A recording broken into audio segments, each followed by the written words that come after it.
જય શ્રી કૃષ્ણ મિત્રો, કેમ છો? બધા મજામાં ને? તમારા બધાનું સ્વાગત કરું છું મારી યુટ્યુબ ચેનલ કેવી રસોઈમાં. આજે હું લઈને આવી છું બટેકા બાફ્યા વગરની ફરાળી સૂકી ભાજી, જે ખાવામાં ખૂબ જ સરસ લાગે છે. તો ચાલો આપણે રેસીપી શરૂ કરીએ. બટેકા બાફ્યા વગરની સૂકી ભાજી બનાવવા માટે મેં 2 નંગ બટેકા લીધા છે.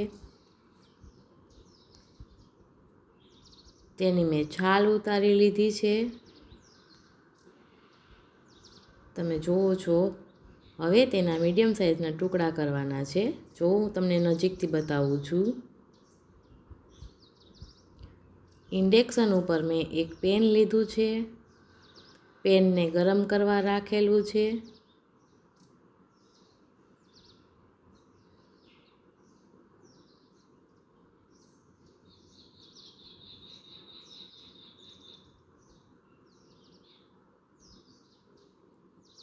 પેન ગરમ થઈ ગયું છે.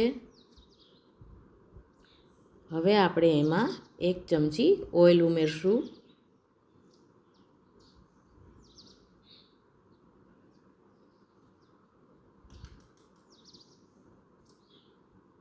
મેં 4-5 મીઠા લીમડાના પાન અને થોડા સિંગદાણા લીધા છે.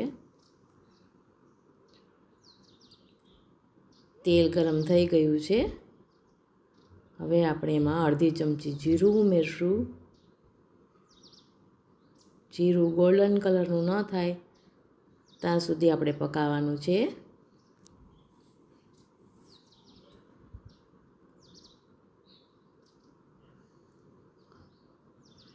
હવે આપણે એમાં મીઠા લીમડાના પાન ઉમેરશું.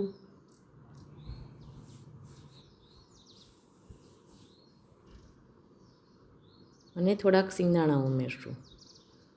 અને આપણે એને 1-2 સેકન્ડ તેલમાં રહેવા દેશું, જેથી આપણા સિંગદાણા કાચા ન લાગે, ખાવામાં બહુ સરસ લાગે.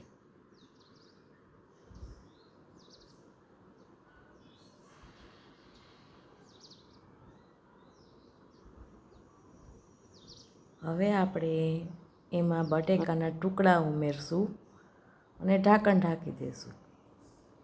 હવે આપણે ઢાંકણ ખોલી લઈશું. હવે આપણે બધા ટુકડા ઉમેરી દઈશું એમાં.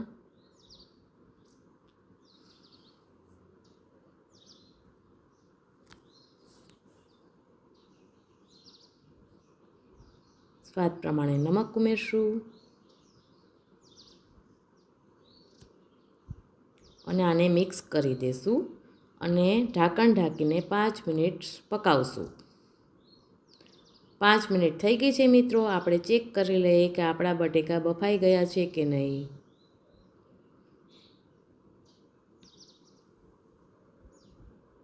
જો હું તમને બતાવું છું, આ રીતે ચેક કરી લેવાનું છે.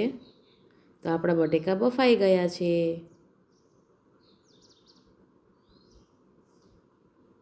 હવે આપણે એમાં અડધી ચમચી ધાણા જીરું પાવડર ઉમેરશું. અડધી ચમચી લાલ મરચું પાવડર ઉમેરશું. તમે તીખું વધારે ઓછું તમારા સ્વાદ પ્રમાણે કરી શકો છો. હવે આ બધું મિક્સ કરશું. મિત્રો, આ રીતે બનાવજો. ખાવામાં ખૂબ જ સરસ લાગે છે અને ફટાફટ બની જાય છે. તો તૈયાર થઈ ગઈ છે આપણી ફરાળી સૂકી ભાજી. હવે આપણે એને સર્વિંગ બાઉલમાં લઈ લઈશું.